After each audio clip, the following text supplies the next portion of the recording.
আসসালামু আলাইকুম। প্রিয় শিক্ষার্থীবৃন্দ, তোমাদের সকলকে আমার চ্যানেলে স্বাগতম জানাচ্ছি। আজ আমরা তোমাদের গণিত বইয়ের পৃষ্ঠা নম্বর 7-এ কমার ব্যবহার শিখব। আমরা সহজে বড় সংখ্যা কিভাবে গণনা করতে পারি। বড় কোনো সংখ্যা গণনা করতে আমরা প্রায় সমস্যার সম্মুখীন হই। এই সমস্যা সমাধানে সংখ্যাটি সহজে পড়ার জন্য কমা ব্যবহার করি। কিভাবে কমা ব্যবহার করতে হয় তা একটি উদাহরণে দেখি। যেমন বাংলাদেশে প্রাথমিক বিদ্যালয়ের মোট শিক্ষার্থী প্রায় 2,10,46,091 জন। কমা ব্যবহার সাধারণত দুটি পদ্ধতিতে হয়, একটি হলো দেশীয় রীতিতে, আরেকটি হলো আন্তর্জাতিক রীতিতে। দেশীয় রীতিতে সংখ্যায় ডান দিকের 3 অঙ্ক পর প্রথম কমা, তারপর 2টি অঙ্ক পরপর কমা দিতে হয়। এই যে এখানে দেখো, প্রথমে 3 অঙ্ক পর আমরা কমা দিলাম, 1টা 2টা 3টা। পরবর্তীতে 2 অঙ্ক পর কমা, 1টা 2টা। পরবর্তীতে আবার দেখো 2 অঙ্ক পর কমা, 2 অঙ্ক পর কমা। আমরা এখন পড়তে পারি 2,10,46,091। আন্তর্জাতিক রীতিতে সংখ্যায় ডান দিক থেকে 3টি অঙ্ক পরপর কমা দিতে হয়। এখানে 3 অঙ্ক পরপর কমা দিতে হয়। দেখো, 1টা 2টা 3টা, 3 অঙ্ক পর কমা। আবার 1 2 3, এই 3 অঙ্ক পরে আবার কমা দিলাম। পরবর্তীতে আবার যত সংখ্যা থাকে 3টি অঙ্ক পরপর কমা। এখন এখানে 2টি সংখ্যা আছে, তাই এখানে আর কমা দেওয়ার প্রয়োজন নেই। এই সংখ্যাটি আমরা এখন পড়ব 21,46,091। বন্ধুরা, আমরা দেখলাম দেশীয় রীতিতে এবং আন্তর্জাতিক রীতিতে কিভাবে কমার ব্যবহার করতে হয়। এখানে দেখো, একক, দশক, শতক 3 অঙ্ক পরে কমা দেওয়া হয়েছে।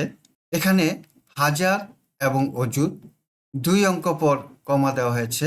এখানে লক্ষ ও নিযুত 2 অঙ্ক পর কমা দেওয়া হয়েছে। আমরা পড়ি 2,10,46,091।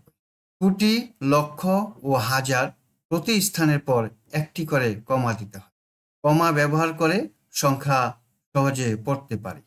এখন এই অঙ্কটি দেওয়া আছে, দেশীয় ও আন্তর্জাতিক রীতিতে সংখ্যার মাঝে সঠিক জায়গায় কমা বসাই এবং পড়ি। চলো আমরা এই সংখ্যাগুলোতে কমা বসাই এবং পড়ব। প্রথমেই আমরা দেশীয় রীতিতে সংখ্যার মাঝে সঠিক জায়গায় কমা বসাই এবং পড়ি।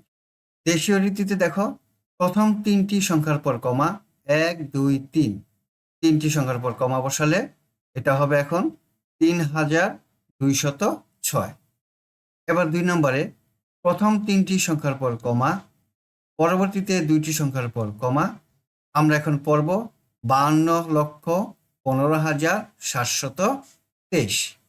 এখন 3 নম্বরে প্রথম 3টি সংখ্যার পর কমা, পরবর্তী 2টি সংখ্যার পর কমা, আবার 2টি সংখ্যার পর কমা।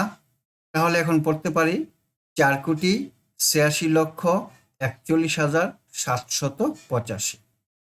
এখন 4 নম্বরে দেখো, প্রথম 3টি সংখ্যার পর কমা, পরবর্তীতে 2টি সংখ্যা। আমরা এখন পড়ব 80,006। এতক্ষণ আমরা দেশীয় রীতিতে কমা দেওয়া শিখলাম। শিক্ষার্থী বন্ধুরা, আমরা এখন আন্তর্জাতিক রীতিতে কমা দেওয়া শিখব। আন্তর্জাতিক রীতিতে প্রতি 3 ঘর পরপর কমা দিতে হয়। এখন 1 নম্বরে দেখো, এখানে 1 2 3, 3 ঘর পরে কমা। আমরা এখন পড়ব 3,206।